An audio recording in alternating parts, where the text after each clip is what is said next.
আমরা অভিভূত যেভাবে উনি ভারতবর্ষের উন্নয়নটা চাইছেন, আগিয়ে নিয়ে যেতে চাইছেন।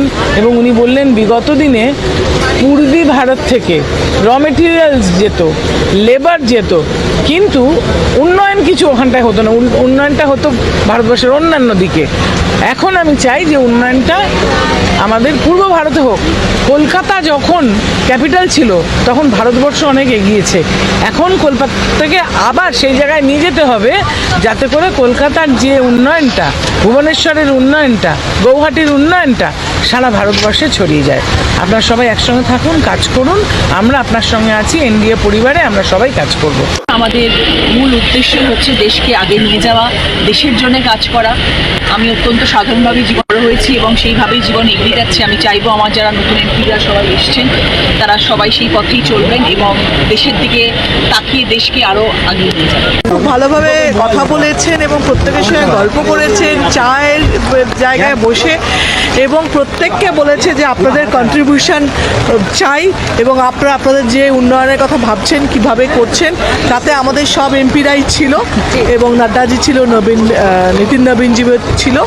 খুব ভালো মিটিং। কোনো বিশেষ কোনো কথা, কোনো আলাদা করে আপনাদের সাথে নাম করে কিছু কথা বলা? হ্যাঁ, নাম করে তো এমনি বলেছে সবাইকে। এমনিতে বাকি এটাও বলছিল যে 40 বছরের ওপর যাদের বয়স তারা কিন্তু যোগা করো আর চেক আপ করিও বছরে একবার করে। খাবারে কি ছিল? মেনু কি ভেজ? হ্যাঁ, ভেজ অনেক কিছু। হ্যাঁ, বলছিল খান না, উনি চা নিয়ে বসেছিলেন, আমরা ওই পায়েস টায়েসও খেয়েছি। এখন সবাই দেখতে পাচ্ছি যে আমাদের মাননীয় প্রধানমন্ত্রী এবং মাননীয় মুখ্যমন্ত্রী যে ডেভেলপমেন্টের যে ঝড় উঠেছে ভারতবর্ষ এবং রাজ্যে, তারা সেই ঝড়ের সাথে আমাদের সাথে যুক্ত হতে চাইছে।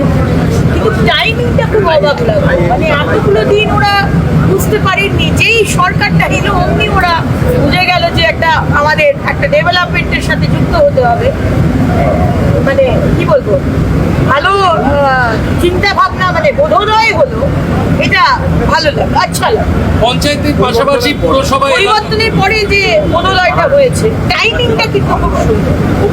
প্রধানমন্ত্রী বললেন একটা এমপির যা দাম 150 এমপির দাম একই, একসঙ্গে মিলে কাজ করুন। আর 40 বছর বয়স যাদের হয়ে গেছে তারা যোগাটা শুরু করুন, যোগাটা খুব জরুরি আছে। আমি খালি ওনাকে একটা অনুরোধ করেছি যে 5 কোটি টাকা যেটা দেন আপনারা এমপি ফান্ডে, আমরা 18% কিন্তু জিএসটি কেটে নেয়, সেই টাকাটা পাবলিক পায় না। ওইটা যদি একটু ব্যক্তিগতভাবে দেখেন, লাইসেল টাইমে বেস্ট। প্রধানমন্ত্রী উন্নয়নের প্রশ্নে ইস্টার্ন রিজিয়নের ব্যাপারে বারবার উল্লেখ করেছে। আচ্ছা, আর কোনো বিশেষ কোনো বক্তব্য, কোনো কথা আপনাদেরকে? উনি বারবারই বলেছেন যে একটা খুব উৎসাহব্যঞ্জক কথা বলেছেন, 40 বছর অতিক্রম করলেই all should take care of their health. কজন যোগা করে এর মধ্যে হাত তুলতে বলেছেন। আচ্ছা, সুতরাং you are in a very jovial mood.